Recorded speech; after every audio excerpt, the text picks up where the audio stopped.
A report published on Barbados Study on Thursday reported scores of customers bound for Grenada via Intercaribbean Airways being stranded in Barbados after the airline cancelled flights on Tuesday and bumped them off Wednesday's recovery flight with no form of compensation. The article reported that customers were at the neck of the Turks and Caicos Islands-based carrier regarding its lack of care and concern and deplorable customer service. On Tuesday, the airline had an 11:05 a.m. and 5:30 p.m. flight to Grenada, but the cancellations of both flights left about 50 people stranded. They told the Barbados Today newspaper the earlier flight was delayed about 5 times, and they weren't told they would have to spend the night in Barbados until some 8 hours after the scheduled flight time. One Grenadian told the media she was trying to return home from the just concluded COP27 in Sharm el-Sheikh, Egypt, and was frustrated at the tedious process to get home. She compared Intercaribbean service to Liat's, saying though there were complaints about Liat's tardiness, she still was able to get to her destination on the day of her flight.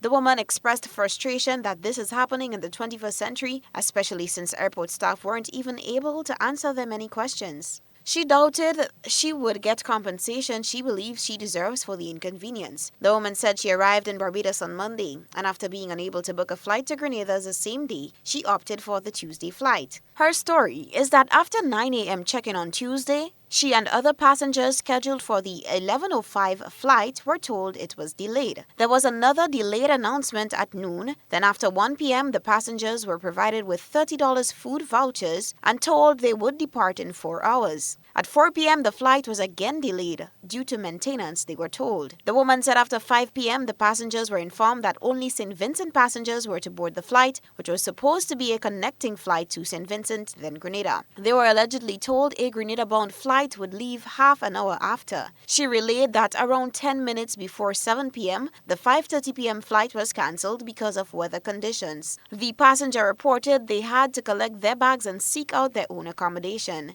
The woman said they were informed that a 10:30 a.m. recovery flight will take them home on Wednesday. However, upon returning to the airport that morning, she was informed that that flight was also delayed until noon. She reported that there was a list of names for that flight and only people who were on the list would be allowed on the flight. Another passenger bound for Grenada, a business development manager of a United Kingdom-based export company, Greville Sharp, also expressed disgust with the service. Sharp and 2 companions were traveling to Grenada and were to leave on the 5:30 p.m. flight on Tuesday. But, as with the woman's case, he was not on the list for Wednesday's recovery flight. Sharp had the same recollection as the woman as to what occurred on Tuesday for the 5:30 p.m. flight. Sharp called on the Civil Aviation Authority of Barbados to ban Intercaribbean for their incompetence. Sharp, the woman, and the remaining customers were informed of a 5:30 p.m. flight on Wednesday, but they were concerned that they could not check in their luggage. Our news desk sent an inquiry to Intercaribbean Airways on the matter.